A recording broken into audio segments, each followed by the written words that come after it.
standar yang paling tinggi ya dalam suatu kebudayaan. Tapi melakukan perubahan ekspresi pun bukan perkara mudah. Sebagai contoh, dalam diskusi terbatas dengan Ketua BPMAS misalnya, ada sebuah wacana melakukan sorong serah ya, melakukan sorong serah secara virtual misalnya. Sebagian kelompok mengatakan tidak bisa itu. Nah, tapi dalam kondisi new normal atau dalam kondisi wabah, apa kemudian seketika kita menghentikan tradisi itu karena tidak mungkin dilakukan secara langsung, atau kita harus melakukan perubahan-perubahan dikarenakan oleh keadaan. Dan jika jawabannya tidak, maka tidak bisa ditawar, maka berakhirlah praktik itu lama-lama akan ditawar juga.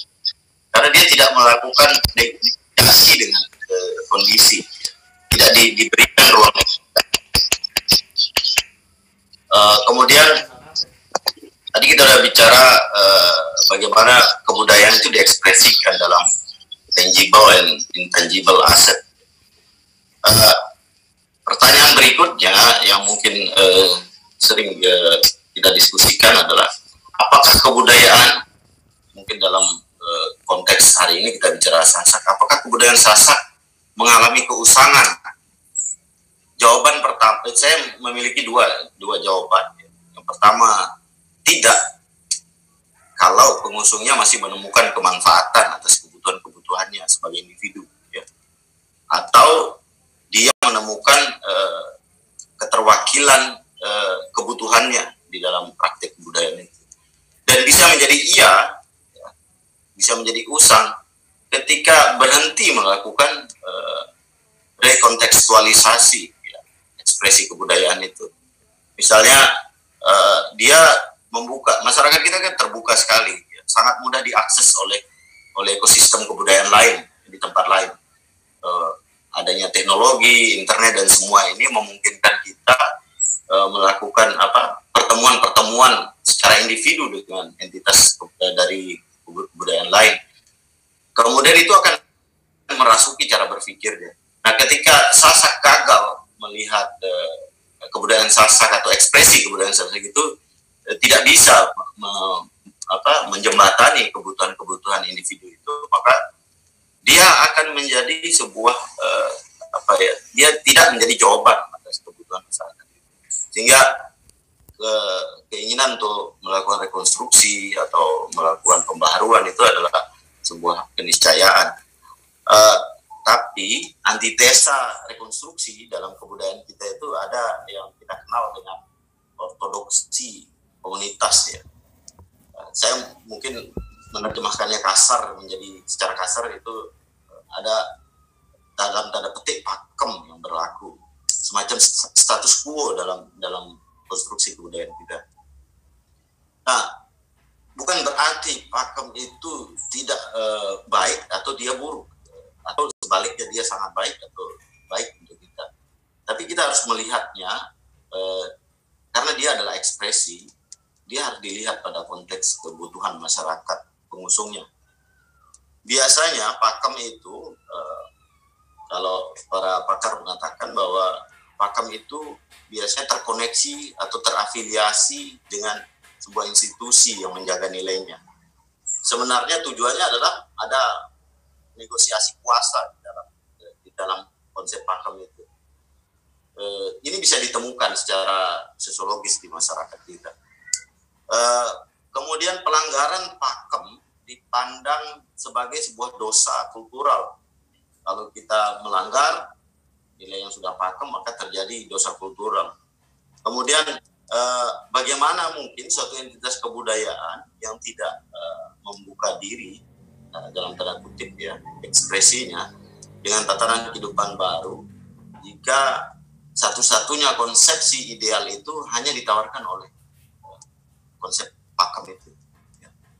Jadi kalau konsep pakem saja menjadi ideal, sesuatu yang ideal dalam kebudayaan, maka kita bisa ditinggalkan, kebudayaan itu bisa ditinggalkan oleh pengusungnya.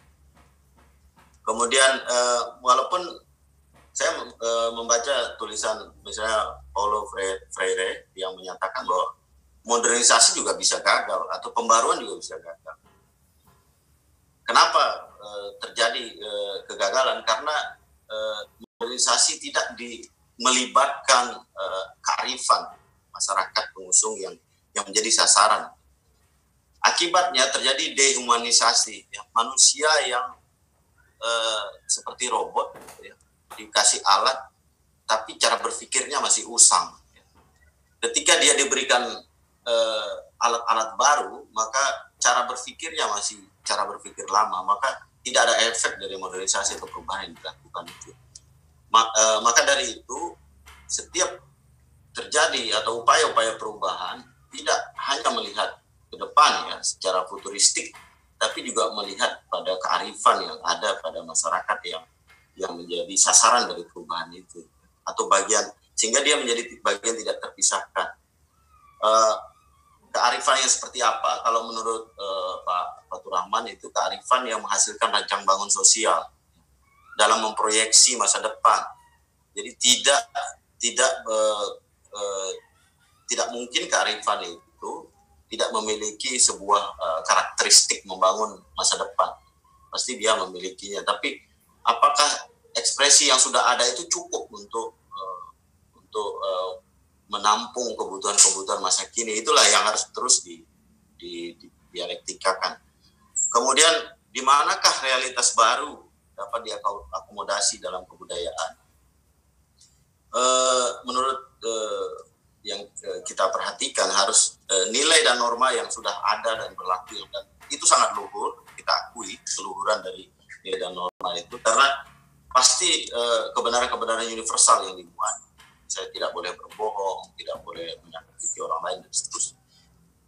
Itu kan kita punya tadi, seperti yang ditemukan Pak Yamin, Tindi sebagai nilai utama, Malik dan Merang sebagai nilai yang menopangnya, ya.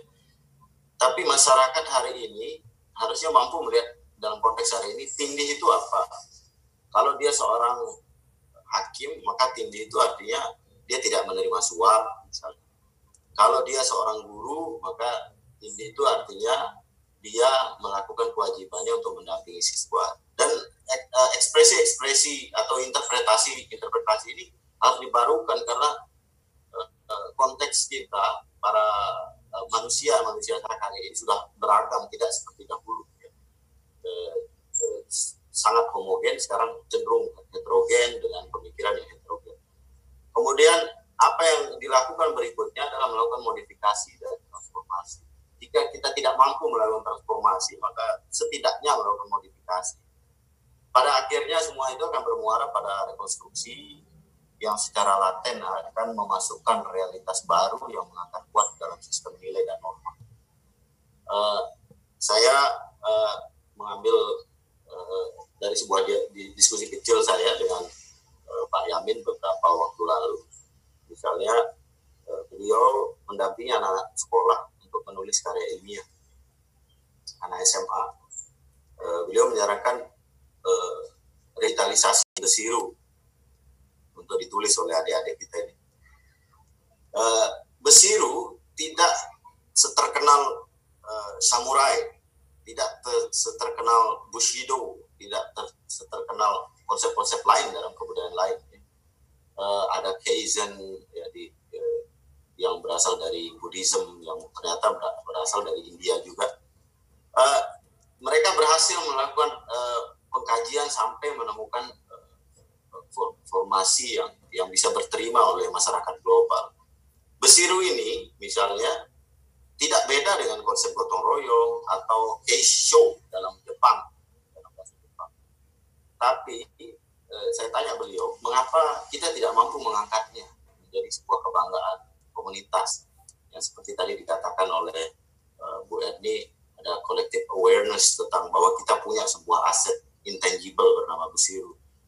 Dalam konteks hari ini, ketika COVID menyerang, maka sebenarnya Besiru ini harus bekerja, ya, teraktivasi, bahwa kita peduli pada orang lain, tetangga, dan seterusnya. Teraktivasi, menurut beliau, salah satu penyebabnya adalah gagalnya sistem edukasi kebudayaan kita di masa lampau. Konsep-konsep yang penting di masyarakat kita, konsep-konsep kultural itu ternyata berhenti di para elit, berhenti di pemahamannya di para elit. Kemudian itu tidak tertransformasi, tidak tertransfer ke masyarakat secara umum, sehingga masyarakat hari ini gagap atau tidak mengenali bahkan ya, sebuah aset yang sebenarnya berharga pada dirinya, pada kebudayaannya. Kemudian fenomena lain yang ingin saya soroti pada akhir materi saya ini adalah fenomena Ahmad Serudin. Jadi secara khusus saya buat catatan. Ahmad Serudin ini viral ya beberapa hari sebelum puasa dengan sebuah video yang berbahasa Sasak, viral. Kemudian dalam tidak waktu lama beberapa video viral bahasa Sasak itu beredar cukup banyak ya di dalam masyarakat. Beberapa kelompok-kelompok pemuda kemudian memviralkan suara-suara rekaman dalam bahasa Sasak, ada yang video, ada yang audio. Apa yang bisa kita ambil dari fenomena ini adalah bahwa ada sebuah peluang kebudayaan kita kembali bertemu dengan pewarisnya, yaitu generasi muda yang sekarang sedang menguasai ruang-ruang sosial. Ini nampaknya ada giroh ke situ. Seharusnya komunikasi ini terus dibangun sehingga generasi kita yang di bawah ini bisa memahami, menginterpretasi, kemudian melakukan transformasi dengan kode-kodenya dia, ya, dengan kodifikasi gaya-gaya anak muda sekarang. Apa yang bisa kita lihat juga dari fenomena Ahmad Serudin dan kawan-kawan ini, yaitu bahwa mereka sedang melakukan dakwah kultural model baru, ya. Ada sebuah metode baru dakwah kultural yang ekspresi-ekspresi Sasak bisa direformulasi, ya. Bisa direkodifikasi juga di situ dalam kode-kode kekinian. Sebenarnya hal inilah yang dilakukan oleh seniman-seniman kita, sastrawan kita dari dulu. Tapi entah kenapa ada fase kreativitas kita itu seolah-olah menjadi terhenti. Apakah tadi karena ada kata dalam tanda petik pakem itu kemudian menghambat kreativitas, kemudian orang harus berhenti dan menerima apa adanya ya, kebudayaan Sasak itu, dan tidak boleh melakukan produksi atau kreasi dan pengembangan dan seterusnya. Sehingga penghambatan kreativitas ini jika benar-benar laten dan kuat, ya, tidak akan melahirkan seorang Ahmad Serudin atau tokoh-tokoh lain yang menjadi terobosan baru dakwah kultural masyarakat Sasak. Mungkin itu penutup saya, Pak moderator. Terima kasih. Assalamualaikum warahmatullahi wabarakatuh. Waalaikumsalam warahmatullahi wabarakatuh.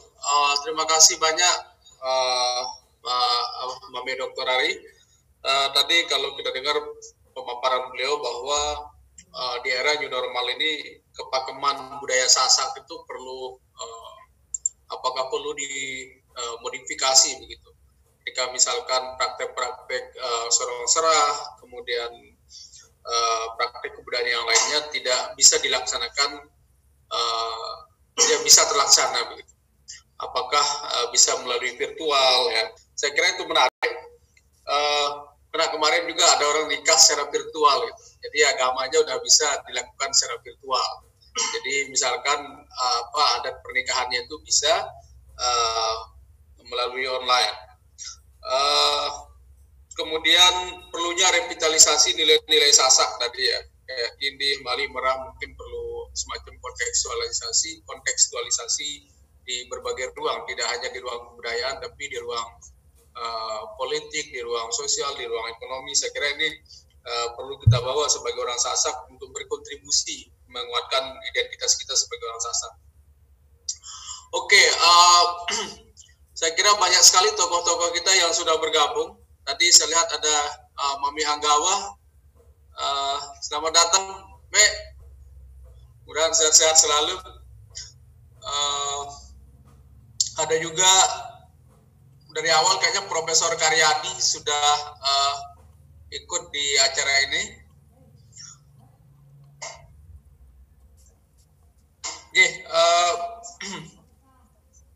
Oke, kalau saya lihat dari beberapa komentar dari teman-teman di chat kita,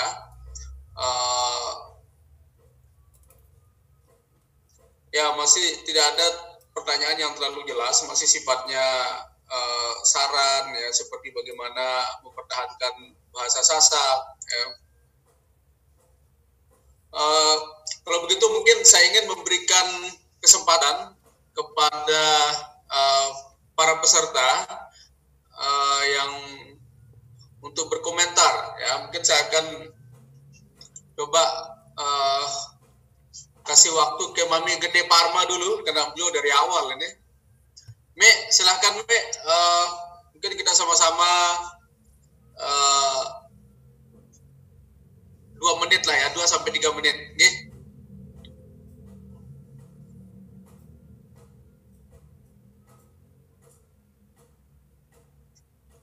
Me Gede Parma, bisa dengar? Tolong di... Ya, bisa. Oh, oke, silakan. Oke, Assalamualaikum warahmatullahi wabarakatuh. Salam takdim, salam hormat kepada seluruh pimpinan Mas, Kakanda Bayu, Bang Rosyadi, Kakanda Wahyuni, dan moderator, dan seluruh masyarakat Sasak dimanapun berada. Tapi pertama saya kira ini diskusi yang sangat menarik dan memberikan harapan yang baik untuk masa depan.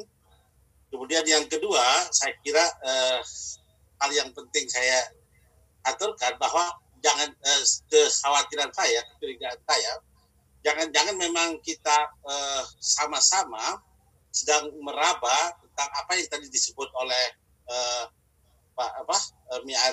Dr. Ari tadi sebagai ketidakpahaman kita terhadap kosmologi Sasak.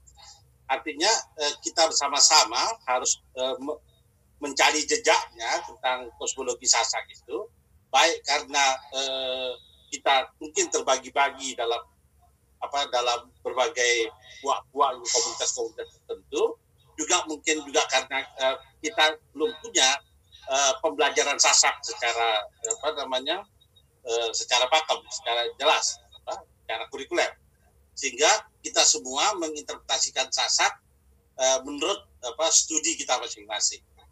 Kemudian yang ketiga, saya kira bahwa belum tuntas bagi kita memahami Sasak sebagai algoritma. Gitu.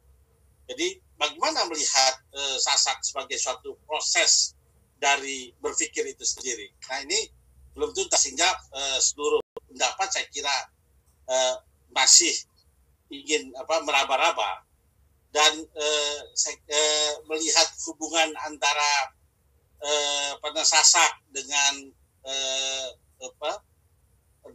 dampak pandemi ini, saya kira juga kita masih sangat perlu diskusi yang lebih banyak lagi, dan belum kelihatan kodektiknya, karena misalnya kalau saya lihat cek di kumpulan buku-buku ilmu Sasak yang dimiliki oleh mami saya lalu Gede Suparman, kita punya tambah husada yang jauh lebih bisa menjawab wabah ini, ketimbang kita misalnya harus bersusah payah merusak tradisi hanya karena sesuatu yang tidak ada vaksinnya itu atau tidak ada tambah husadanya itu. Nah, mestinya Sasak dengan sikap kebersahajaannya melekat di dalamnya adalah sebenarnya ketinggian budi dan kepahaman pada substansi. Nah, proses kepahaman substansi ini membutuhkan kemampuan apa yang saya sebut dalam tulisan saya sebagai metatafsir terhadap peradaban Sasak. Nah, kalau kemampuan kita untuk melakukan metatafsir, eksegese dan hermeneutik terhadap fenomena di Sasak, saya kira kemudian menjadi suatu agenda yang harus kita lakukan. Kalau kita memang tidak bisa melakukan itu, dan kita menjadikan ilmu yang kita bisa share untuk semua orang, saya kira adalah tugas dari Majelis Adat Sasak, bukan hanya rapah Sasak, mempertemukan sesuatu yang terpecah-pecah mozaik di zaman dahulu, tapi juga memberikan satu share pengetahuan tentang ilmu-ilmu dasar bagaimana memahami Sasak itu secara komprehensif. Terima kasih. Oke. Terima kasih banyak Mami Gede Barma. Selanjutnya saya ingin memberikan kesempatan kepada Profesor Karyadi. Jadi beliau adalah guru besar di sosiologi sekarang base-nya. Jadi saya minta komentarnya, Prof. Terima kasih. Bisa suara terdengar, Pak Moderator? Oke, terdengar, silakan terdengar. Terima kasih. Assalamualaikum warahmatullahi wabarakatuh. Sanat Namayan rahimakumullah. Saya bangga sekali menjadi orang Sasak pada hari ini. Oleh sebab itu, sebelum saya lupa, saya menghimbau kepada forum yang sangat luar biasa ini, ada Pak Gede Parman. Ini yang saya tahu betul ketokohannya. Untuk mari kita, kalau Rifka Ciptaning berani menulis, aku bangga menjadi anak PKI. Mari kita membuat usul saya pada kesempatan ini, mari kita menulis buku, aku bangga menjadi dengan Sasak. Alangkah indahnya itu sebagai warisan kita yang sangat otentik, yang sangat bagus kepada generasi-generasi penerus kita, yang oleh banyak pembicara tadi dikhawatirkan mengalami penggerusan secara sistematis. Lalu yang kedua tadi saya sangat tertarik, sebenarnya saya baru tahu tadi pas mau masuk, saya melihat ada Zoom dan topiknya adalah rekonstruksi praktik budaya Sasak di era new normal. Nah, ini menarik sekali. Persoalannya adalah mari kita berpikir bahwa masyarakat Sasak sebagai sebuah entitas tidak terlepas dari pengaruh-pengaruh yang dalam hal kemarin ini adalah pandemi COVID-19 yang dalam dialog-dialog yang banyak berkembang di masyarakat sangat beraneka ragam. Nah, apa yang dikatakan oleh Bu Erni Budiwanti tadi itu sangat menarik. Sandaknya kita berpikir dari proses itu sebenarnya bahwa kemarin sebelum adanya pandemi kita sudah berada pada equilibrium keseimbangan sosial yang kita sebut dengan normalitasnya sudah tercapai. Kemudian datang pandemi sebagai determinan yang mempengaruhi sebenarnya dua hal yang dipengaruhi oleh external faktor sebagai determinan ini. Yang pertama adalah proses sosial dan yang kedua adalah struktur sosial. Nah, sebenarnya dari sini kita masuk untuk berbicara rekonstruksi. Nah, tetapi tadi rupanya belum terelaborasi secara luas. Nah, oleh sebab itu saya berpikir pada kesempatan ini, pertanyaannya adalah apakah perilaku-perilaku atau ekspresi-ekspresi budaya dan sosial masyarakat Sasak pada saat pandemi dan sampai sekarang masih ada, itu sudah terinternalisasi dengan baik sehingga menjadi sebuah proses pembiasaan yang baru. Kalau dia sudah menjadi pembiasaan yang baru, maka begitu kita masuk pada new normal, maka pembiasaan itulah yang berlaku, itulah yang namanya new normal benarnya. Maka persoalannya sekarang adalah bahwa apa yang dilakukan seperti misalnya buat jarak, physical distancing di dalam jamaah, ini kan belum diterima secara luas oleh masyarakat kita. Lalu apakah ini sudah menjadi pembiasaan untuk kita masuk pada era new normal ini? Ini prinsip. Dan hal-hal lain yang berkaitan tadi banyak kita berbicara tentang keguyuban, ketika roah, ketika akad nikah, ketika macam-macam yang bukan nilai-nilai kita. Ini harus dijadikan sebagai sebuah pembiasaan baru sehingga daya adaptasi kita memasuki era normalitas baru ini tidak menjadi distorsi. Kalau terjadi distorsi, maka proses sosial yang terjadi adalah berasosiatif dia ke arah konflik. Ini yang menjadi persoalan. Oleh sebab itu saya sangat senang dengan pembicara-pembicara tadi yang mulai berpikir bagaimana kita melihat masyarakat Sasak ini ke depan untuk bisa beradaptasi dengan baik di era new normal ini, dengan tentunya mengkristalisasi lagi nilai-nilai baru yang mungkin terbentuk kemarin ketika ada ini persoalannya. Nah, banyak hal yang menjadi pertanyaan yang menjadi kontroversi sebenarnya di masyarakat kita, sehingga ada yang dibilang orang Sasak ini bekeh, bengel, macam-macam lah, yang kadang-kadang memang sangat menyinggung perasaan kita. Tetapi ya inilah realitas sosial. Kemudian yang saya ingin katakan adalah di dalam komunikasi kita terhadap sebuah entitas sosial, terlebih-lebih masyarakat Sasak, yang tadi kita banyak kesan kita bahwa kita menempatkan nilai-nilai kita pada level yang imperial, sehingga kita malu berbahasa Sasak dan sebagainya. Sampai-sampai kemarin ketika orang disuruh jangan jamaah di masjid, tetapi sebaiknya di rumah, tetapi yang datang adalah Babinsa, yang datang adalah Kodim, Kapolres.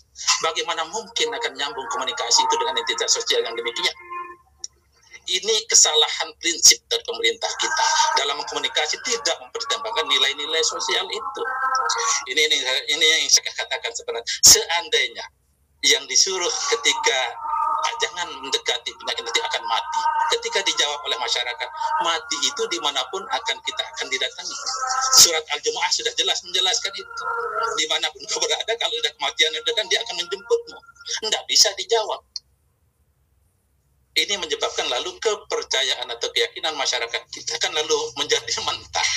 Tidak bisa diikuti protokol-protokol itu dan seterusnya banyak soalan. Nah, oleh sebab itu saya berharap di dalam komunikasi selanjutnya harus ada sinkronisasi apa yang etik dikalukan oleh tadi banyak pikiran-pikiran kita. Itu saya pikir dari konsep etik saja, tetapi emik ya, dari pikiran, dari benak masyarakat itu sendiri kurang pernah banyak kita pertimbangkan. Maka saran saya adalah di dalam diskusi-diskusi berikutnya, mari kita mencari sinkronisasi antara konsep etik dan konsep emik secara sosiologis. Nah, ini karena sudah azan ini, mohon maaf. Jadi saya banyak ingin sampaikan, tetapi karena waktu, terima kasih Pak Depol, moderator yang saya banggakan.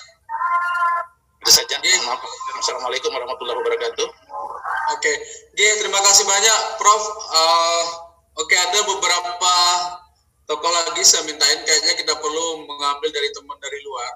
Dr. Salman masih ada sama kita, Dr. Salman? Halo, Dr. Salman? Ya, halo. Dr. Salman, saya kira silahkan kita minta komentarnya. Baik, terima kasih. Assalamualaikum warahmatullahi wabarakatuh. Terima kasih atas Waalaikumsalam. Ya, ini sambil berdengah kita ini. Mana videonya biar kita bisa lihat videonya? Jelek latar belakangnya. Nggak apa-apa. Biar silaturahmi lah. Oke, saya singkat saja. Kita kan berdiskusi tentang rekonstruksi.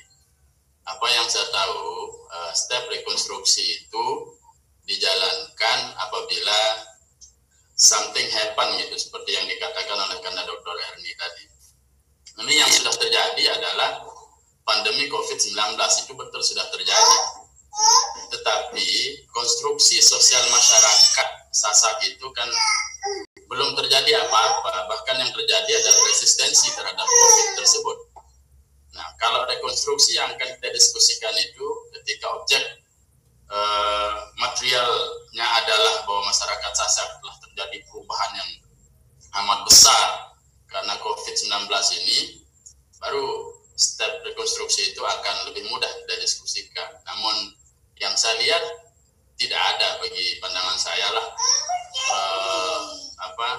sesuatu yang besar yang terjadi pada diri masyarakat sepanjang COVID ini dalam 3-4 bulan ini. Jadi kita tidak perlu risaukan untuk membuat rekonstruksi gitu. Itu saja sih bagi saya. Jadi kita menunggulah after atau pasca COVID-19 ini akan ada apakah akan ada sistem value yang baru kita berbicara tentang rekonstruksi. Gitu. Tapi sebagai satu diskusi saya sangat setujulah dengan diskusi ini. Terima kasih. Demikian Pak Moderator. Assalamualaikum warahmatullahi wabarakatuh. Waalaikumsalam warahmatullahi wabarakatuh. Oke, terima kasih banyak Bang Salman. Saya minta Dr. Indi mau berkomentar. Ini teman dari Surabaya ya, Unesa.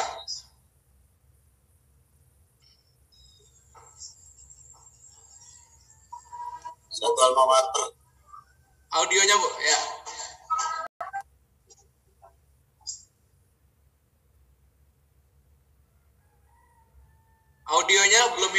audio tolong dinyalakan. Ya, sudah? Oke, sudah Bu. Halo. Ya, Assalamualaikum warahmatullahi wabarakatuh. Waalaikumsalam warahmatullahi. Ya, saya senang sekali bisa bergabung di diskusi ini ya, karena saya orang Jawa, jadi karena sahabat saya orang Sasak, saya jadi ingin tahu, oh tadi budaya Sasak itu seperti itu, gitu ya. Tadi dikatakan oleh narasumber yang pertama, Bapak Profesor, tadi kan semuanya para pakar ya, bahwa untuk orang penduduk atau orang Sasak sendiri yang berbicara bahasa Sasak itu makin lama kan makin sedikit, bahkan di lingkungan rumah pun mereka banyak menggunakan bahasa Indonesia atau bahkan bahasa Inggris. Itu juga terjadi di Jawa. Nah, kalau di Jawa dengan jumlah penduduk yang begitu besar, para ahli itu juga menakutkan bahwa suatu ketika bahasa Jawa itu akan tidak ada lagi di muka bumi. Nah, dengan jumlah pembicara bahasa Sasak yang jauh lebih kecil daripada bahasa Jawa, saya ingin tahu apa sih yang seharusnya dilakukan atau yang telah dilakukan oleh pemerintah, misalnya oleh para ilmuwan atau oleh masyarakat di sana, para tokoh di sana, untuk menjaga agar bahasa Sasak ini tetap ada dan merupakan satu bahasa yang dibanggakan oleh anak-anak zaman sekarang. Mereka tahu kalau sekarang ini kan yang mengedepan justru bahasa asing gitu ya. Jadi anak-anak zaman sekarang. Saya ingin tahu yang di sana yang sudah dilakukan itu apa. Gitu. Jadi supaya saya bisa mendapat gambaran kalau di Jawa seperti ini, di NTB itu bagaimana. Terima kasih.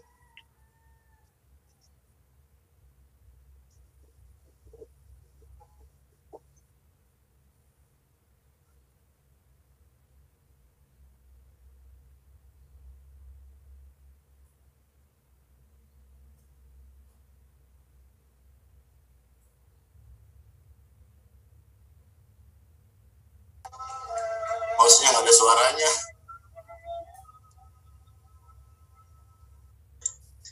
Saya ingin menyapa Mbak Asliah Zainal dari Riau. Halo, masih aktif? Mas Rudin ya, Mas Rudin.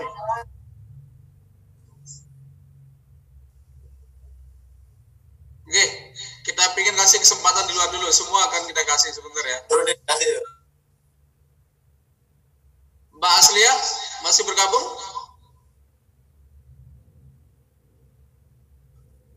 Oke, kayaknya Mbak Asliah lagi Mas Rudin mau kita panggil baru meninggalkan tempat. Mungkin ini satu teman dari Australia. Mas Zainul Rosyid mau komentar? Halo? Oke, saya kira ada juga teman dari LIPI. Ini saya nggak tahu namanya, tapi yang mana ini?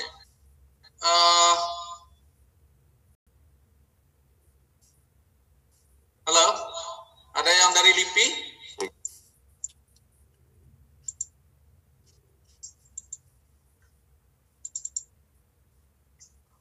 Oke, kalau memang tidak ada, mungkin tadi Pak Serudin mau komentar. Cek. Tes 1 2. Nu arak suara tentang niki. Nggih. Oh arak. Beda bingung tangan ini, beda bingung apa tangan niki lagu nggih marah besen Profesor One modernitas Sasak menghadirkan rasa rindu. Nah, mau terus Ahmad Serudin ini dia bergerak untuk dua hal niki. Pertama menghadirkan kembali suasana Sasak. Ahmad Serudin itu misi pertamanya menghadirkan suasana Sasak. Terus yang kedua, secara persuasif membumikan kembali rasa Sasak di generasi muda. Yang seperti kita tahu, batur-batur tenane niki bajang-bajang demenan demenan demen pedait apa kabar bro? Oh jadi namanya gue nih coba. Ya Allah.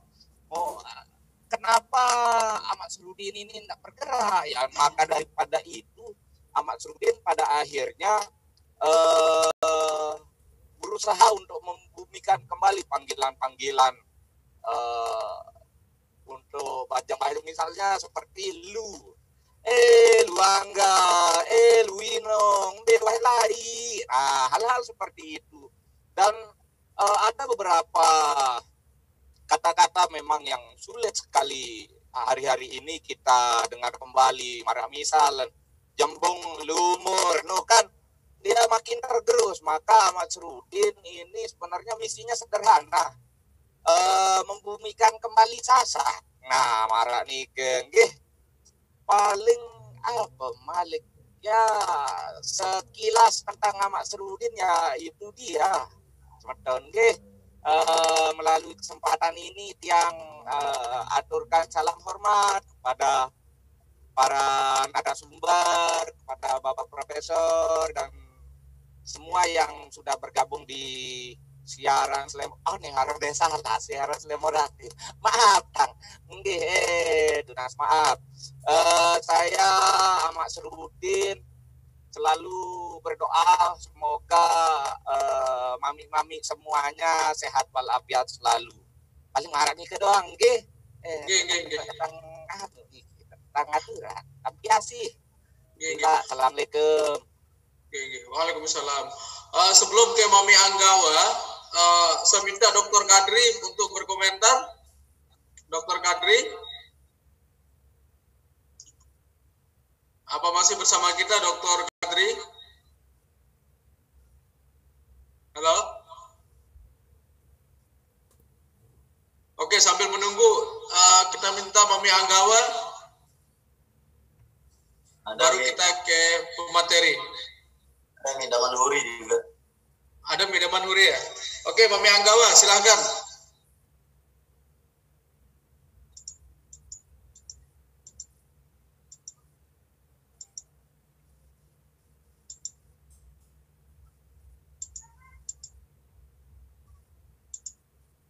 Halo, Mami Anggawa.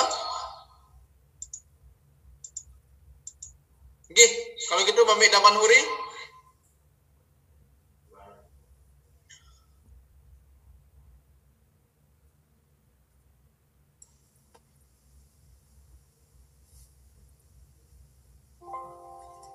Assalamualaikum warahmatullahi wabarakatuh.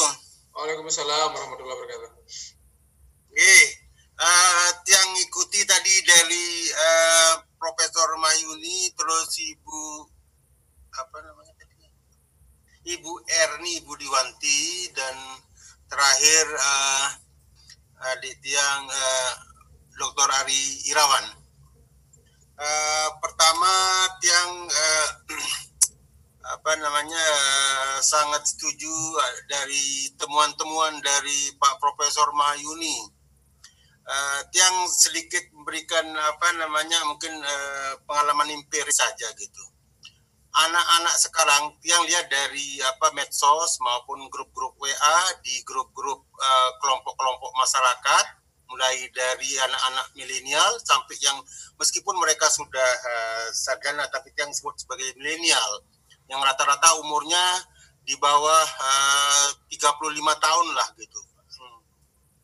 Jadi sangat terasa mereka kurang dengan kosakata Sasak.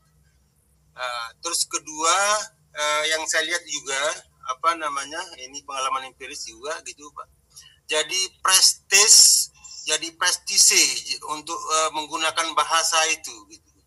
Tapi untung sekarang ada gejala, ada tren gitu seperti saya ambil kasus contoh bahasa-bahasa di logat meriak-meriku.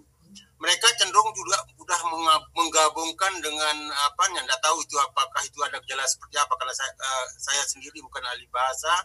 Mereka sudah gabung-gabungkan dengan idiom bahasa Inggris atau apa seperti itu. Tapi apakah itu merupakan suatu peningkatan atau ada apresiasi terhadap bahasa mereka atau logat bahasa mereka? Dan yang tadi itu yang saya sebutkan sebagai ada bahasa-bahasa kosakata lama, arkaik, itu yang sangat tidak dimengerti. Saya kasih beberapa contoh kata-kata yang tidak mereka mengerti, misalnya bahasa laek gitu. Dan itu yang coba pernah dengar bahasa itu. Bahasa-bahasa itu banyak digunakan juga di bahasa-bahasa kosakata di bahasa Bayan. Dia pernah berdiskusi dengan orang teman-teman saudara kita, motor kita di Bayan. Jadi mereka banyak menggunakan bahasa-bahasa bahasa-bahasa arkaik, bahasa-bahasa lama. Jadi kosakatanya begitu. Artinya mereka masih menghargai bahasanya itu sebagai bahasa yang bahasa yang baik atau unggul. Jadi mereka selalu menggunakan bahasa-bahasa itu. Nah, apalagi sekarang anak-anak yang sudah pergi ke sekolah keluar itu juga sangat kurang mungkin dalam segi praktek. Tapi ada juga keingintahuan misalnya untuk diaspora. Jadi anak-anak yang orang tuanya Sasak gitu di luar Lombok, malahan mereka lebih getol mempelajari bahasa. Jadi bahasa Sasaknya, bahasa ibunya. Nah, itu kita lihat. Jadi memang di sini yang lihat ada pengaruh sedikit lingkungan dan orang tuanya.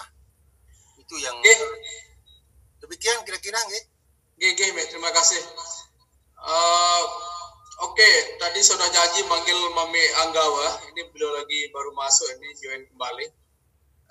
Baru kita ke pemateri.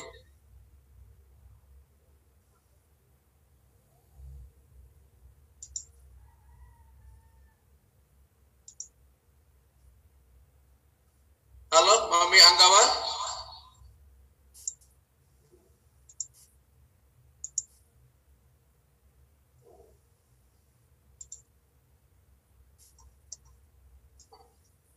Halo, Mami Anggawa, udah masuk? Mic-nya belum hidup. Masuk sudah. Assalamualaikum. Mudah-mudahan bisa diterima bagus. Waalaikumsalam warahmatullahi wabarakatuh. Silakan. Untuk kali ini salam dulu sama semua rekan-rekan, bapak-bapak, ibu-ibu, saling perkenalan dulu, silaturahmi. Itu yang tidak akan berkomentar, ya tiang nyimak doang dulu sambil tiang latihan memakai Zoom nih. Karena tadi pagi tiang mulai coba-coba. Terima kasih Faiful. Terima kasih banyak kalau gitu, Mek. Tiang terus mendengarkan. Assalamualaikum warahmatullahi wabarakatuh. Waalaikumsalam warahmatullahi wabarakatuh. Ya kebetulan Prof Mahyuni ada gangguan koneksi. Kita akan berikan kesempatan kepada Ibu Erni. Bu Dokter masih nyambung? Ibu Erni? Halo. Halo Bu Erni. Silakan Bu. Mau tak bacakan semua pertanyaannya atau Ibu udah nyatet dulu tadi? Ya. Terima kasih atas tanggapan dari Semeton Sami. Jadi mungkin saya akan terima kasih atas respon dan pertanyaan dan tanggapannya juga. Saya mungkin akan menjawab pertanyaan dari moderator dulu. Jadi bagaimana itu eksistensi dari tradisi Sasak, terutama tradisi ritualnya ya. Karena banyak kelompok baru yang datang, ada New Emergent Movement seperti Salafi, Muhammadiyah yang terlebih dulu, Salafi, dan siapa lagi yang disebut tadi? Jamaah Tabligh. Jamaah Tabligh ya. Jadi intinya kan sekarang basis pengaruh. Di mana mereka yang paling besar pengaruhnya? Saya kira yang dominan di Lombok ini masih NU dan NW ya, yang pengaruhnya basis-basisnya yang stronghold, kantong-kantong sosial maupun kantong-kantong politik, kantong-kantong kultural itu masih didominasi oleh NU dan NW. Bahkan kalau saya lihat prosentase dari Salafi itu kecil sekali dan mereka sering jadi objek persekusi juga kan. Jadi ada di Lombok Timur, saya lupa nama tempatnya. Ketika keluar-keluar di masjid soal bid'ah, malah di masjidnya itu lempari batu. Iya, lempari batu. Iya, bid'ah semua di generalisir dengan bid'ah gitu. Terus sehingga mereka dapat juga semacam ujaran yang tidak mengenakan ya. Jadi stigmatize bahwa itu Salafi itu ahli membid'ahkan. Pertama dia bilang bahwa jamaah NU itu sebagian besar adalah ahli bid'ah, banyak sekali bid'ahnya. Tapi terus dikembalikan ajaran itu dengan itu ahli bid'ah, itu mereka tuh ahli membid'ahkan. Tapi intinya saya kira pengaruh Salafi itu masih kecil ya, dan kurang representatif. Nah kemarin pemilihan bupati di Lombok Tengah itu antara yang bersaing itu NW dan NU dan NW gitu, jamaah NU dan NW. Jadi saya kira masih belum terrepresentasi lah. Mayoritas itu masih model-model NU itu dengan segala macam tradisi-tradisi kultural yang masih berlaku lah, tradisi-tradisi budaya yang banyak aksentuasi yang mendapat legitimasi religius ya. Tapi ada legitimasi religiusnya dengan karena menyertakan selalu setiap berbegawe ada selalu menyertakan doa-doa yang diambil dari ayat Quran, menyertakan sholawat. Jadi itu yang membuat tradisi NU itu tetap legitimate gitu loh, tidak jauh dari agama gitu. Seperti kan mau sholat mau pakai ya sila gitu, mau pakai gamis panjang ya sila, mau pakai celana cingkrang sila gitu. Jadi itu saya kira masalah biasa aja ya, ada yang generasi milenial dengan bucin. Saya kira itu adalah variasi aja, tapi yang penting dasar akidahnya itu tidak ditinggalkan, tetap itu standar bakunya untuk menuntut Allah itu tidak ditinggalkan, begitu aja. Saya kira ada juga begitu.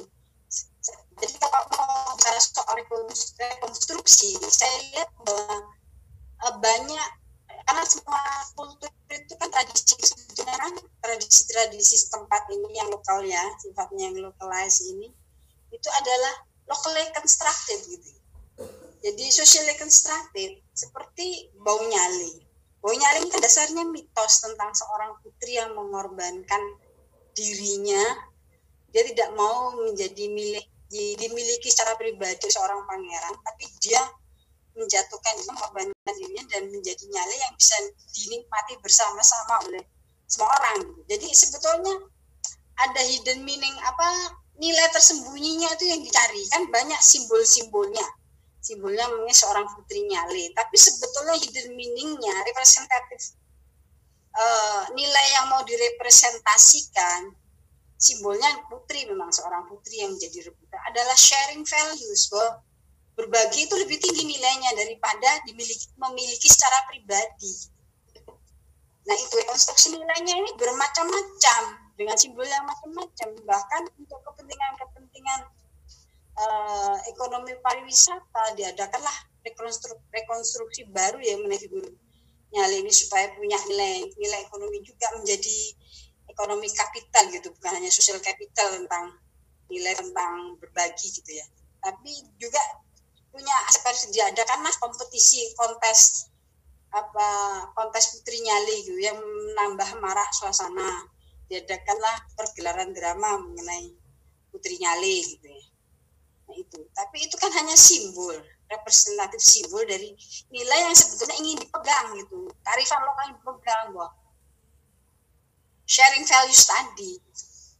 Nah saya kira itu juga dengan perang topan gitu, simbolnya banyak sekali, makanya sangat disayangkan kalau ritual itu hilang, bahasanya pun akan hilang, bukan hanya bahasa mengenai kasanah ritualnya itu sendiri, tapi bahasa-bahasa yang dipakai, misalnya perlengkapan ritual itu sendiri, ada tembasa, ada tombak, ada lekuk buah, ada istilah-istilah semacam kerahayuan, atau dalam siklus misalnya ritual padi ya, siklus padi itu ya, ada istilah seperti ngaji turun bibit. Jadi mengaji, mereka turun bibit itu juga berdoa minta keberkahan gitu, bahwa apa yang ditanam itu akan menghasilkan berbuah, menghasilkan padi. Ada ritual tunas setambe, meminta obat itu juga ada ngajinya juga, berdoa juga. bahwa padinya akan hidup subur, tidak mati diserang hama.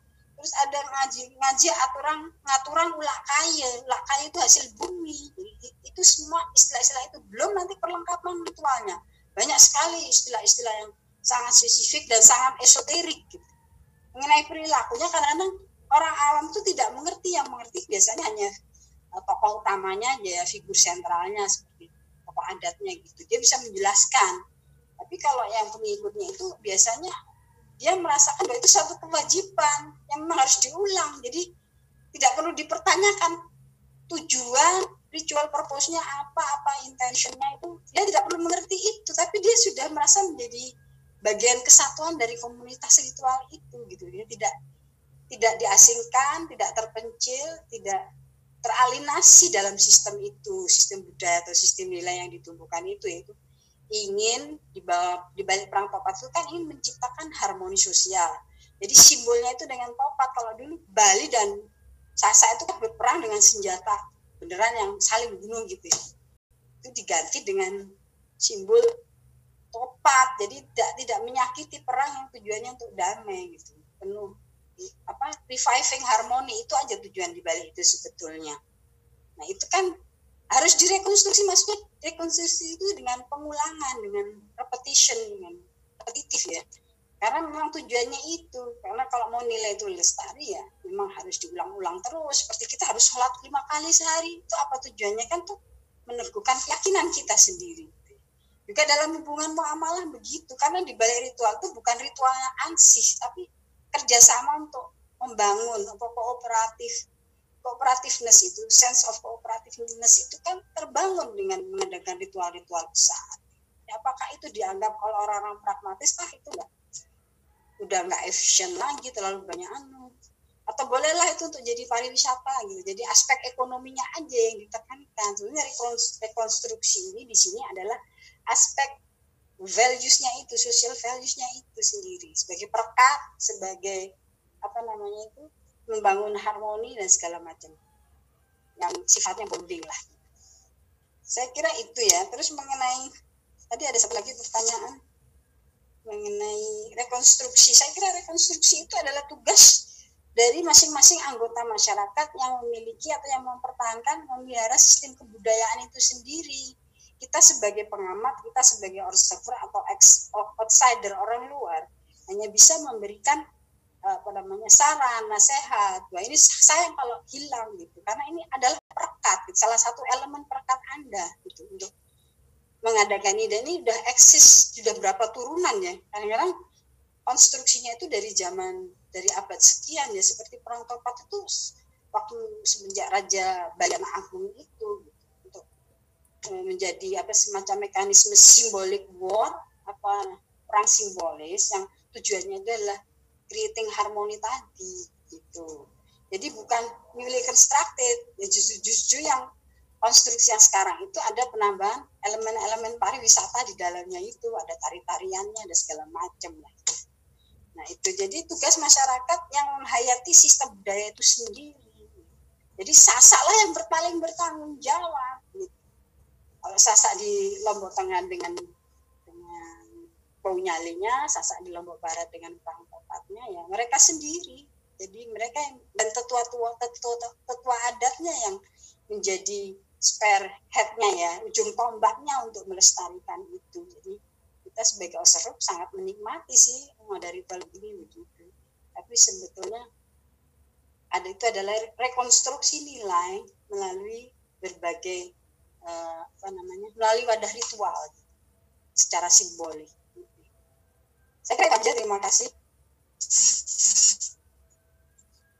Oke, terima kasih banyak Bu Erni. Prof Mahyuni masih bersama kita? Halo?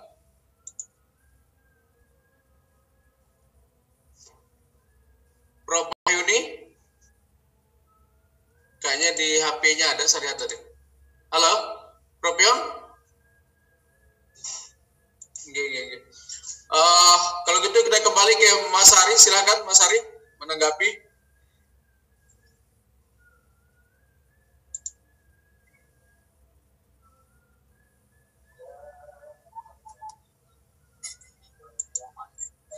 Terima kasih Pak Moderator, Pak Dr. Saiful. Nampaknya semua jamaah juga bersepakat bahwa ada keluhuran yang kita warisi dari nenek moyang yang harus dipelihara, dan dikembangkan. Seperti yang disampaikan oleh Bu Dr. Erni tadi juga adalah sebuah pemikiran, inspirasi tentang bagaimana harmoni itu dibangun. Ada beberapa tanggapan yang mungkin yang saya ingin highlight dari Prof. Karyadi misalnya tentang membangun kebanggaan Sasak. Yang setuju sekali bahwa ini adalah salah satu hal yang menjadi agenda penting ke depan, karena tanpa kebanggaan itu maka upaya pelestarian itu akan menjadi penuh tantangan.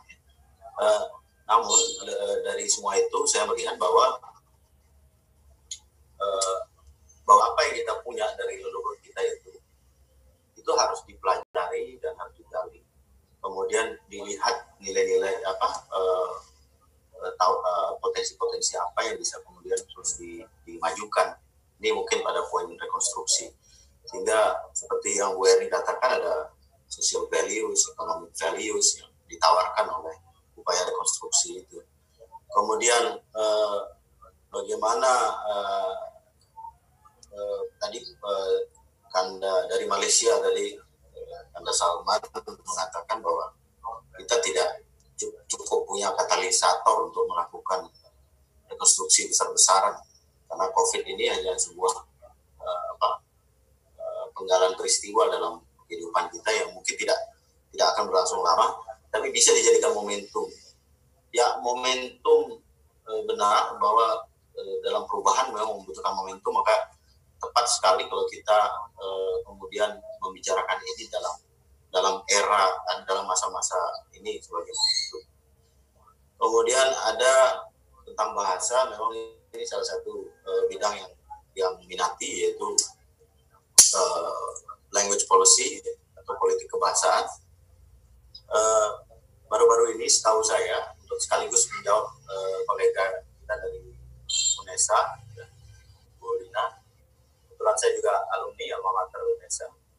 Kemudian dari bahasa saya melihat bahwa beberapa upaya sudah dilakukan, tapi memang dari tahun 2009 seingat saya ada kantor bahasa bersama Bapeda mencoba melakukan standarisasi, tapi dari teman-teman peneliti di kantor bahasa mengatakan bahwa kesulitan menyepakati bentuk standar itu menjadi tantangan terbesar. Mengapa demikian? Karena institusi yang menjadi acuan utama itu tidak ada atau tidak bekerja, sehingga sulit untuk menyepakati dari setidaknya 5, 4 atau beberapa kelompok varian bahasa yang menyatakan dirinya menjadi bagian yang kuat. Tapi tawaran Prof. Mayuni bahwa ragam varian Sasak Mataram itu menjadi tawaran yang menarik, karena memang pada dasarnya orang-orang dari dialek-dialek lain mencoba menggunakan ragam Mataram sebagai bahasa pergaulan. Apa upaya yang pernah dilakukan selain itu? Misalnya Prof. Mayuni juga terlibat pada saat itu tentang penyusunan materi ajar kurikulum mata lokal. Saya tidak tahu bagaimana nasibnya program yang sudah berjalan 3 tahun atau 4 tahun yang lalu itu. Sudah sampai penyusunan materi ajar dan seterusnya. Saya tidak mengikuti perkembangannya, tapi bahwa itu ada dan sudah dilakukan dengan menggunakan anggaran daerah. Kemudian ada juga baru-baru ini saya terlibat dalam membahas undang-undang raperda kebahasaan yang sedang diinisiasi oleh DPRD provinsi. Tapi kembali juga saya melihat bahwa dalam politik bahasa Indonesia, ruang-ruang untuk bahasa daerah benar-benar menjadi tuan rumah di daerahnya sendiri itu sedikit sekali, ya. Dalam forum itu saya sempat mengutarakan bahwa bagaimana bahasa daerah akan lestari dan bertahan jika semua ruang publik itu harus didominasi oleh bahasa Indonesia. Dan itu diatur di dalam sebuah perda, dan di atasnya ada Undang-Undang Bahasa tahun 2009 nomor 24 yang juga mengatur tentang penggunaan bahasa Indonesia sebagai bahasa ruang publik, juga apalagi bahasa pendidikan, sehingga agak sulit kita melihat di ranah politik praktis bahwa bahasa daerah ini mendapat dukungan. Satu-satunya jalan adalah masyarakat pengusungnya yang melakukan pemertahanan. Apa yang dilakukan oleh teman-teman pegiat kreatif, Ahmad Serudin, kemudian ada dari Bahasa Kau, ada Sengkol, dan seterusnya, teman-teman dari Bayan dan Lombok Timur, itu merupakan cara mereka mencoba untuk melakukan pemertahanan ya, masyarakat kita. Kemudian fenomena baru juga belakangan, pemerintah memiliki kecenderungan melakukan kampanye program pemerintah menggunakan bahasa daerah. Tapi misalnya beberapa hari atau minggu lalu saya dihubungi oleh BKKBN, kemudian kami berdiskusi sama beberapa teman. Materi kampanye yang cenderung ilmiah, bahasanya kemudian diterjemahkan dalam bahasa Sasak, itu merupakan tantangan tersendiri karena kita tidak melakukan kajian secara khusus di kampus-kampus, ya, tidak ada prodi khusus yang bicara tentang bahasa daerah, sehingga jurnal-jurnal itu atau tulisan-tulisan pemikiran-pemikiran tentang pengembangan bahasa Sasak itu tersebar di mana-mana. Tidak ada penjaga gawangnya yang terus melakukan upaya pemertahanan di ranah akademik, ya, di ruang-ruang kampus. Sampai sekarang UNRAM juga yang sebagai institusi terbesar di perguruan tinggi di NTB juga tidak ada sebuah program studi khusus bicara tentang itu. Jadi apa yang kita harapkan di sekolah-sekolah kita bahwa akan ada guru bahasa Sasak yang punya kapasitas pengajaran bahasa daerah, itu sulit untuk terwujud ya di ruang-ruang pendidikan. Padahal hanya itu jalan yang paling memungkinkan untuk melakukan pertahanan secara besar-besaran. Kemudian dari semua itu saya highlight bahwa terakhir yang saya sampaikan bahwa pemerintah kita sebenarnya sudah menerbitkan undang-undang pemajuan kebudayaan ya, di tahun 2017. Tapi pemerintah daerah kita belum melakukan ratifikasi atau melakukan kajian-kajian bagaimana itu kemudian diterjemahkan atau dilakukan penyusunan perda yang bisa mendukung itu. Kita kalah cepat dengan beberapa provinsi, misalnya Provinsi Bali, kemudian ada Provinsi Jawa Tengah dan beberapa provinsi lain. Tapi fakta yang membanggakan, pada tahun 2018 NTB ini secara kebudayaan, pembangunan kebudayaannya berada pada peringkat 5 nasional. Artinya tanpa kerja-kerja pemerintah, kita masyarakat kita itu sudah berhasil bertahan di peringkat 5 dalam hal kemajuan kebudayaan. Tapi kebudayaan apa itu ada 7 domain yang dinilai oleh BPS pada saat itu, terdiri dari sekitar 24 atau 25 subdomain atau fokus, sehingga kita berada pada peringkat 5 itu. Tapi saya khawatir bahwa keberadaan kita pada peringkat itu tidak serta-merta mencerminkan pada hal-hal yang berbau ritual, tradisi, dan seterusnya. Karena saya lihat indikator-indikator yang dipakai itu indikator lebih pada indikator sosiologis. Tidak banyak yang bicara tentang praktik budaya. Mungkin itu saja yang saya sampaikan, Pak Moderator. Terima kasih atas waktu.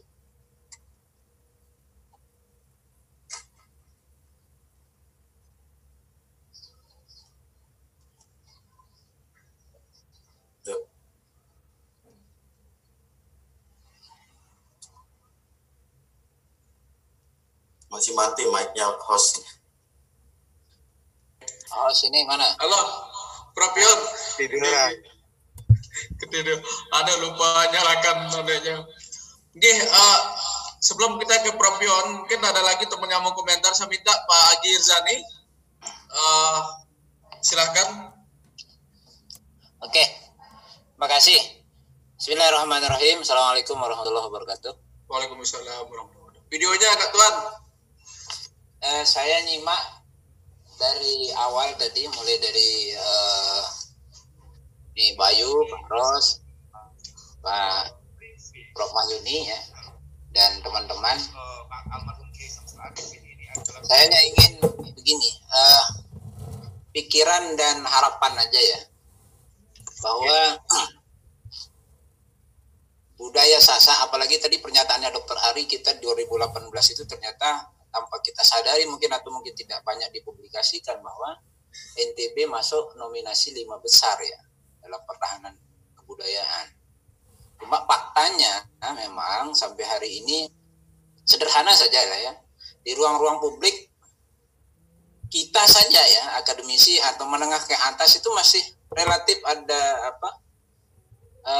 saya tidak tahu apakah mungkin karena proses pembiasaan yang tidak terjadi. Jadi canggung kita menggunakan bahasa kita sendiri. Misalnya di ruang ini aja lah, webinar ini misalnya dominan mayoritas Sasak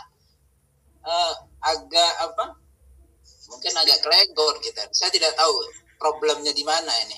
Kalau tadi Pak Prof Mahyuni bilang sudah ada pergub, kemudian kenapa tidak diseriusin, kemudian menjadi perda dan sebagainya. Ayo, saya lihat momentum pertemuan ini bagus untuk kita sama-sama saling sadarkan. Tidak hanya kita, tapi ayo kita sama-sama dorong seluruh stakeholder, terutama pemerintah daerah di kabupaten kota. Ya. Mohon maaf, bukan karena menjunjung teman-teman di Pulau Sumbawa ya. Saya lihat teman-teman Bima itu sangat pede sekali dia berbahasa Bima di ruang-ruang publik dimanapun dia berada. Beda dia dengan kita. Nah, saya tidak tahu, penting juga mungkin untuk dianalisis dan dikaji ya, Prof Mahyuni sama teman-teman ya. Karena terus terang sebagai anak muda dan juga yang berharap bahwa bahasa Sasak ini adalah penting untuk menjadi ya salah satu simbol kebanggaan kita lah ya, salah satu pertahanan budaya. Supaya justru kecintaan kita ya berbahasa Sasak, kemudian kesenangan kita tanpa diatur, tanpa itu seperti teman-teman Jawa kalau ketemu dengan sesama Jawa, bahasa Jawa dia tidak pakai bahasa Indonesia. Nah, saya tidak tahu, mungkin ada riset yang baru ini, kan ada Pak Jamal di sini, ada Pak Mahyuni, ada teman-teman. Kenapa kok kita tidak bisa seperti kalau teman-teman Jawa ketemu sama Jawa aja pasti hampir pasti itu pasti bahasa Jawa, padahal kita ada di sampingnya. Begitu juga teman-teman Bima. Padahal kita ada di sampingnya tetap aja mengalir gitu. Nah, saya pikir ini juga menjadi PR kita bareng-bareng, dan momentum virtual ini menurut saya sangat bagus untuk menjadi bahan, dan ini bisa kita titipkan ke Majelis Adat Sasak, kemudian teman-teman di Dinas Pendidikan, terutama pemerintah kabupaten, kota, dan provinsi. Saya pikir dan ormas-ormas besar di NTB saya pikir sangat mendukung untuk itu. Ayo kita mulai mencintai bahasa Sasak, dan bahasa Sasak ini adalah menjadi salah satu simbol pertahanan kebudayaan kita di. Saya pikir itu sebagai masukan aja deh Hamdi ya, dan mudah-mudahan ini sangat produktif. Penting juga bersih mungkin secara khusus. Kenapa anak-anak kita ada bahasa daerah di sekolah, tetapi menghadirkan guru bahasa yang betul-betul profesional tidak ada prodi bahasa Sasak kita punya di kampus-kampus kan. Ya. Nah, ini mungkin karena faktor kampusnya yang tidak menyediakan, sehingga saya pikir tuh sebagai masukan, dan mudah-mudahan momentum-momentum seperti ini penting kita perbanyak di ruang-ruang yang lain. Terima kasih, ya Hamdi. Terima kasih banyak Kak Tuan Irzani yang telah memberikan komentar kenapa kemudian kita sangat canggung untuk berbahasa Sasak.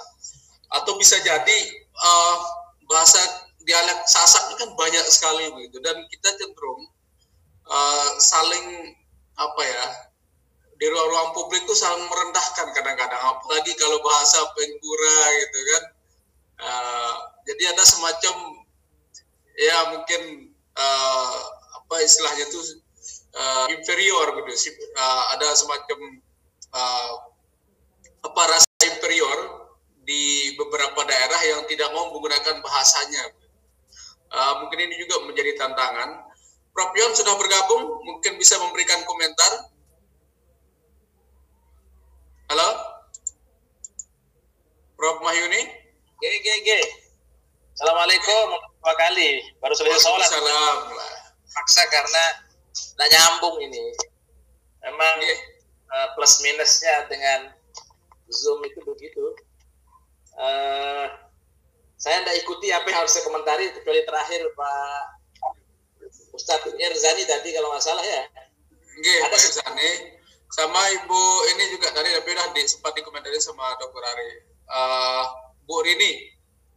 Oke. Apa langkah-langkah masyarakat NTB untuk menjaga bahasa ini begitu? Bahasa Sasak ini karena di Jawa juga sudah mulai hilang, tapi saking banyaknya ya nggak hilang-hilang juga. Dan di Lombok nih masyarakat kita kecil, bisa jadi memang akan mengalami kepunahan gitu kan?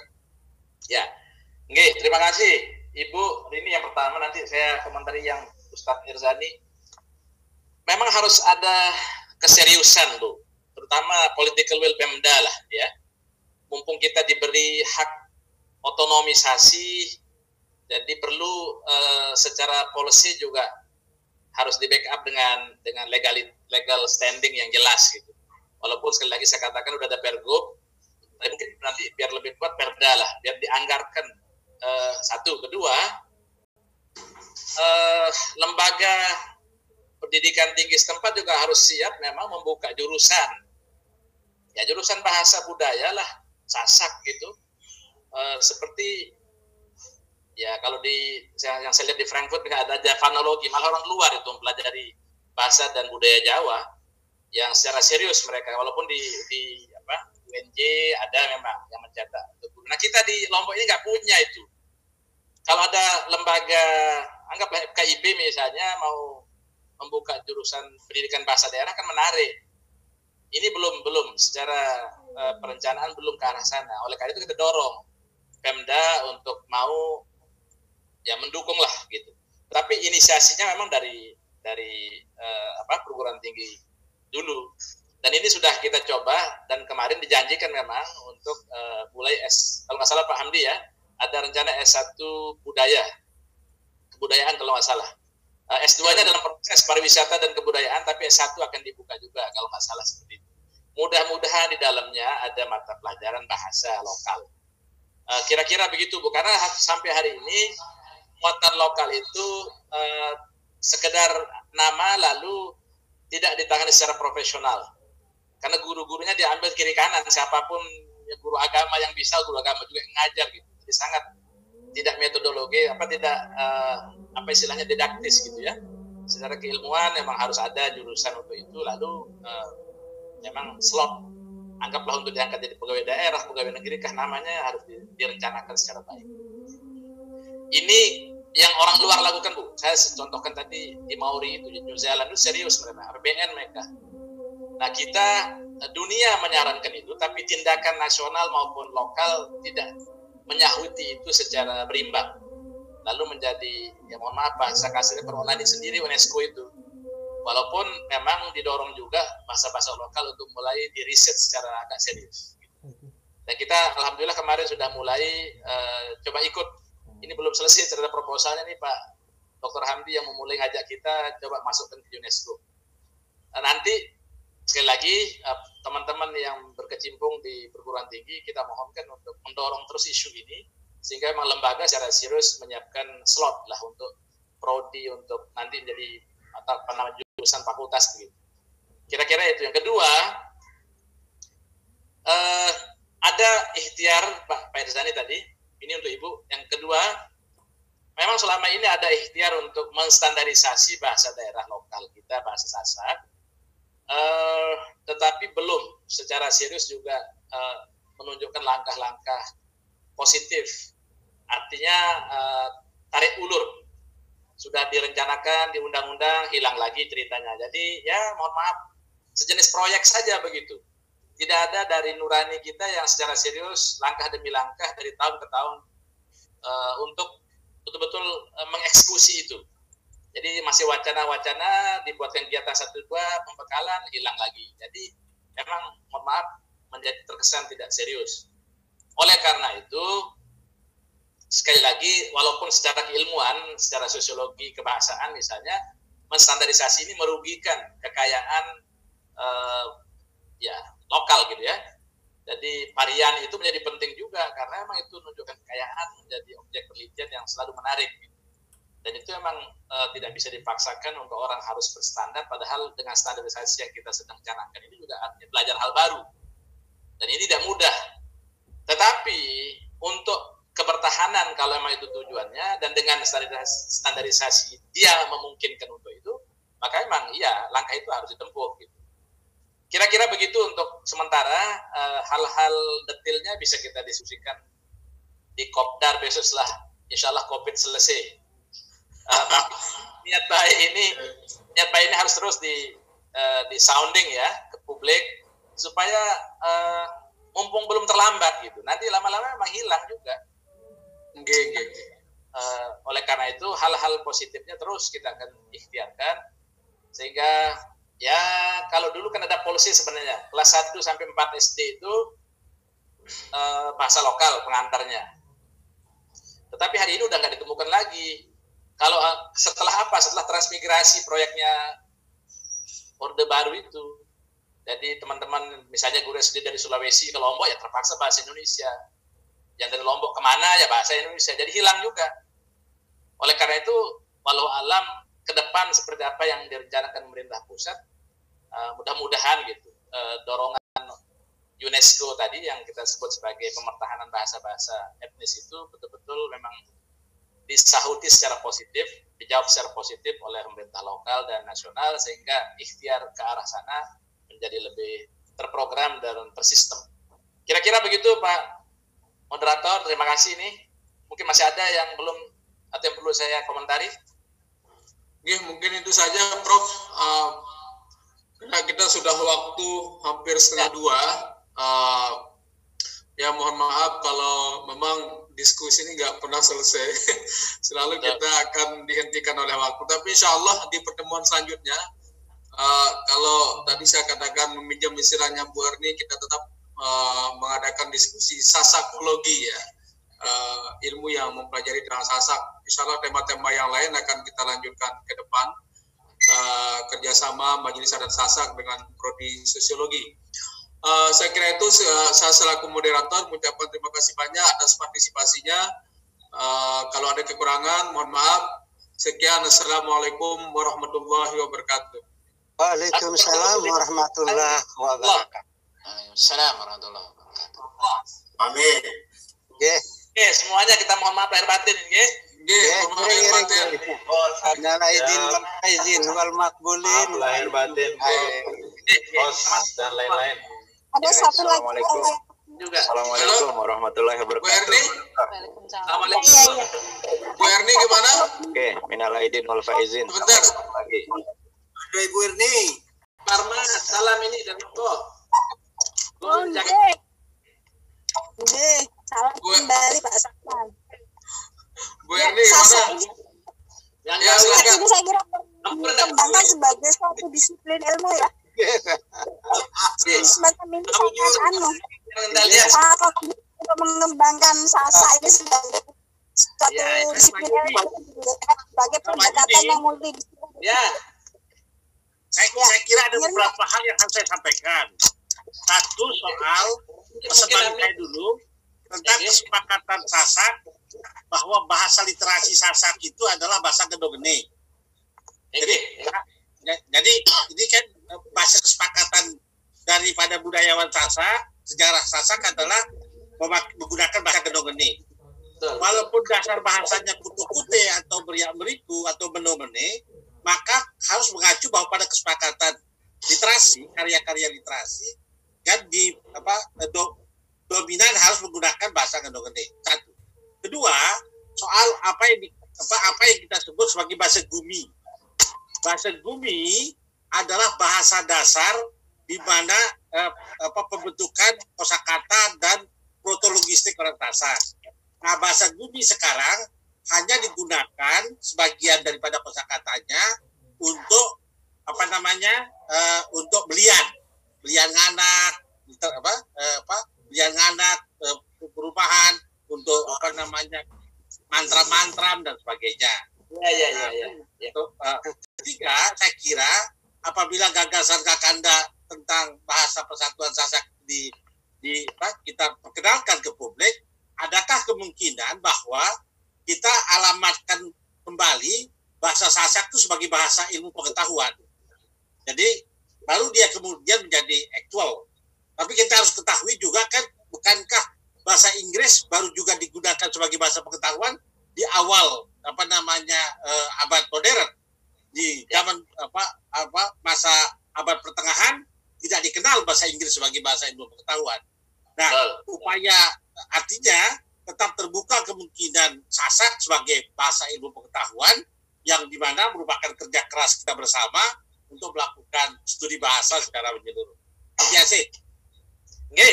Yang nyeling sekali Pak Epul. Silakan. Yang usulkan kalau bisa minggu depan itu kita membahas tentang bahasa. Karena yang lihat dari napi yang disampaikan oleh Mi Gede Pram, Mi Parme, kemudian oleh yang lain-lain itu ada perbedaan-perbedaan.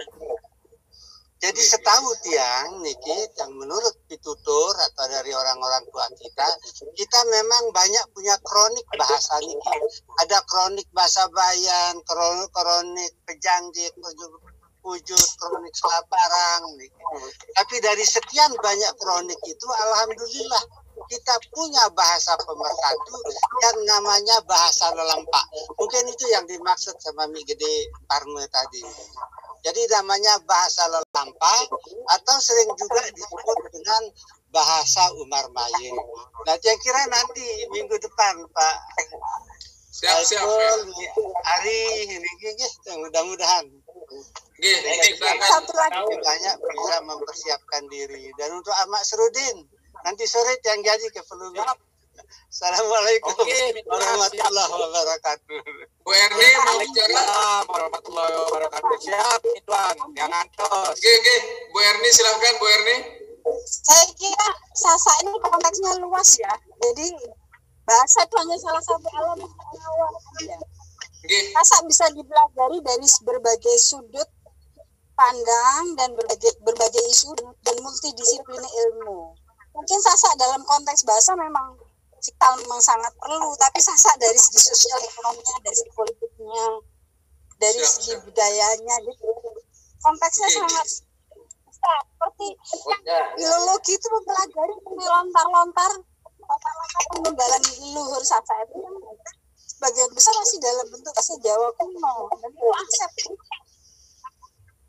kapital yang sangat sekali, sangat yang belum digali sepenuhnya gitu loh. Dalam filologi itu bagaimana Islam, bagaimana kemudian masjid. Jadi ada yang baca itu ya, yang nggak semua tahu tuh bahasanya, bahkan orang Sasak sendiri nggak tahu itu bahasa lontar itu. Di antaranya studi filologi itu pelajari lontar-lontar Sasak itu aja. Jadi aspeknya luas, tidak hanya bahasa itu hanya salah satu elemen budaya aja, masih banyak konteks ekonominya, konteks pengembangan pariwisatanya, konteks politiknya. Di sini sangat high politicized ya di sini itu. Nah itu juga konteks pendidikannya. Saya kira banyak hal, tidak hanya berhenti hanya di bahasa aja, pengembangan yang lagi rupanya. Ya, terima kasih. Oke, Bu Erni. Dan Bu Erni, kita nanti minta waktu Bu Erni untuk membedah bukunya Islam Waktu Telu, karena banyak sekali yang masih penasaran. Iya, itu menarik itu. Itu menarik. Itu yang ditunggu-tunggu nih sama orang Lombok ini. Oke. Menarik sekali itu. Bukan Islam Waktu Telu sebenarnya, yang komentari sedikit, okay? Jadi di zaman kepanditoan dulu sebelum agama Islam masuk di Lombok, orang Sasak punya kepercayaan yang namanya kepercayaan Waktu Telu. Jangan dikatakan Islam Waktu Telu, tidak benar. yang ada itu adalah kepercayaan wetu telu. Ini mohon maaf tanggung jawab moral saya Nanti sebagai kita orang diskusikan ulang. Jadi di dalam kepercayaan wetu telu, ini mohon maaf Bu Erni sebentar. Di dalam kepercayaan wetu telu itu kita diajarkan oleh leluhur kita agar dalam hidup dan kehidupan ini selalu menjaga keseimbangan, keselarasan hubungan antara Tuhan, antara manusia dan alam sekitar. Nah, itu intinya. Nanti kita diskusikan yang namanya kepercayaan wetu telu. Kepercayaan ini ada sebelum meletusnya Gunung Samalas. Setelah itu masuklah kita ke zaman. Ini Mas Hamdi, ini ada strategi pemasaran dari penerbit. Jadi dia kalau cuman bicara kepercayaan ini enggak booming nanti marketnya. Jadi saya pada enggak itu agama lokal gitu loh. Tapi jangan kasih Islam sasak waktu telu. Islam itu Islam waktu 5, enggak ada Islam waktu telu.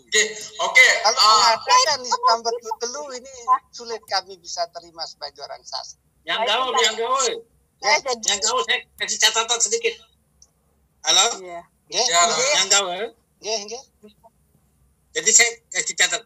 Kalau kita lihat dari misalnya studi teologi terhadap Sasak, studi teologinya, lihat kerangka Sasak dan memperbandingkannya dengan Taoisme misalnya, kan? Juga memperbandingkannya dengan ajaran-ajaran Siddhartha Gautama misalnya dalam dalam sutak-sutaknya itu, saya kira memang saya ingin lihat kembali catatan mami saya tentang apa yang disebut dengan ajaran Nuratsari. Nah, ajaran Nuratsari ini sebenarnya sebuah ajaran yang berorientasi pada mekanisme botani. Nah, mengapa apa faktanya daripada mekanisme botani itu misalnya atau penamaan botani itu? Kita lihat di nama-nama orang Sasak yang dulu relatif lebih botani, misalnya sama kangkung, sama bayam, sama bayam dan segala macam. Jadi kecintaan hubungan antara Sasak dengan tanah, Sasak dengan tumbuhan, dan Sasak dengan elemen-elemen yang kita persamakan misalnya dengan 8 elemen kalau di dalam ajaran Tao. Nah, itulah yang saya maksudkan tadi, hubungan dengan alam sekitar atau adat luwir gamu. Jadi antara ketiga hubungan ini erat sekali, tidak lepas satu sama lain kalau kita membicarakannya harus terkait dia. Termasuk jadi dalam pemberian nama seperti yang Ibu sampaikan tadi. Jadi mohon maaf, artinya begini, Bu Erni kan melakukan riset ya. Jadi dalam riset sosial itu kita tidak bicara benar salah. Ini kan temuan beliau, jadi kita melakukan penelitian. Jadi kita harap nanti kita bahas secara ilmiah. Jadi juga kita ingin ada temuan-temuan riset dari teman-teman. Itu kan peneliti dibayar. Tadi beliau bilang kenapa disebut waktu telu, karena ini strategi marketing buku penerbit ya, supaya lebih Islam itu kasih embel-embel Islam itu karena strategi marketing. Kalau agama lokal itu katanya nggak terkenal. Jadi kepercayaan betul. Bu Erni, kita akan bedah minggu, insya Allah kita cari waktu yang pas ya. Kita akan coba membedah itu, karena itu salah satu menjadi catatan penting sebagai kekayaan lokal Sasak. Karena ada juga sejarawan mengatakan nggak ada Islam waktu dulu, yang ada Islam autentik. Nah, ini kan parah juga ini. Jadi kita perlu mengkaji lebih dalam. Jadi hanya Islam itu ya Islam, nggak ada Islam bertelu. Nah, ini yang perlu kita gali juga.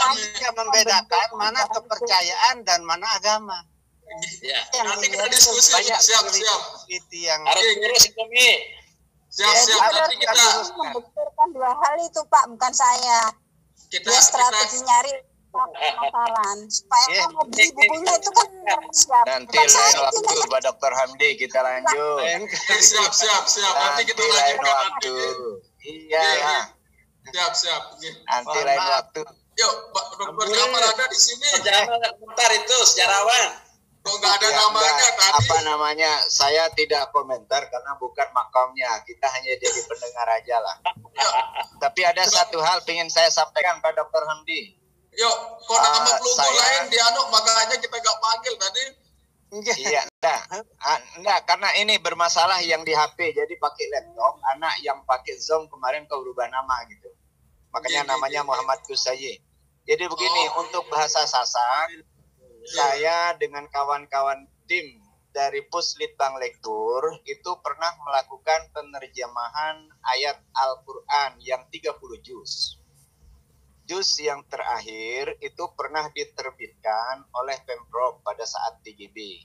Nah, mungkin ada baiknya kalau kita ingin ini kita sosialisasikan sekaligus untuk memperkenalkan bedah buku. Ya? Bedah buku juga itu. Itu terjemahan Prof. Terjemahan Al-Quran 30 juz. Jadi terjemahan Al-Quran 30 juz ke dalam bahasa Sasak. Wah, mantap itu. Ya itu dia, baguslah kalau kita bisa diskusikan nanti. Iya. Siap. Ini kan sasakologi ya. Artinya begini, bahwa ini penelitian ilmiah harus dikonter dengan penelitian ilmiah. Jadi kita tidak membawa asumsi, kemudian berbicara harga diri. Ini persoalan penelitian, ini dunia akademik. Ya, jadi betul, ada salah, nggak ada yang benar. Insya Allah di pertemuan selanjutnya akan kita bahas. Oke, sukses selalu buat semua. Mudah-mudahan pada sehat semua ya. Amin. Mudah-mudahan.